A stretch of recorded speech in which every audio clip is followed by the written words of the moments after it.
Elke week is my daar maar bleek in my soeke na sin en rede. In die oggendstond is 'n lied in my mond tot die koerant my dag verbrou.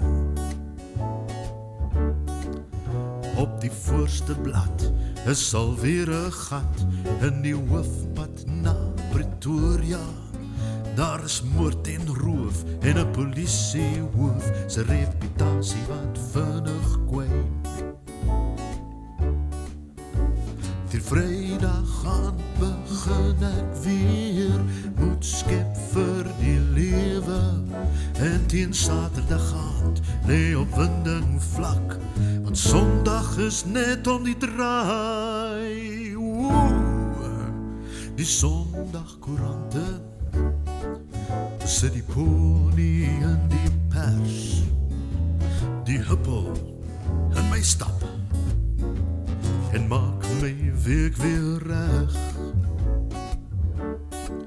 Ek lees van al die beroemdes se kaskenades in die bed en voel weer sommer beter oor die probleempies wat ek het.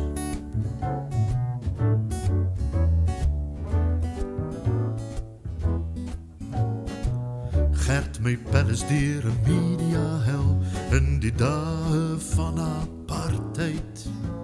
Hy kon net werk vir die Sendingkerk se koerantjie in die Kaap.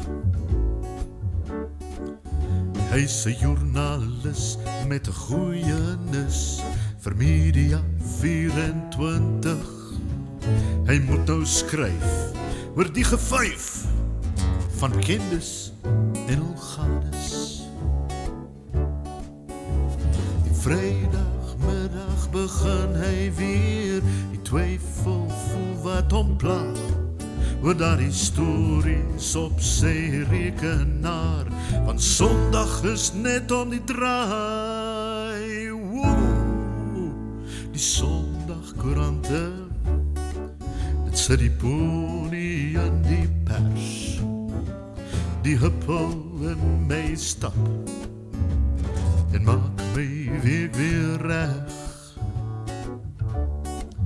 Ek lees van al die beroemdes se kaskenades in die bed en voel weer sommer beter oor die probleempies wat ek het.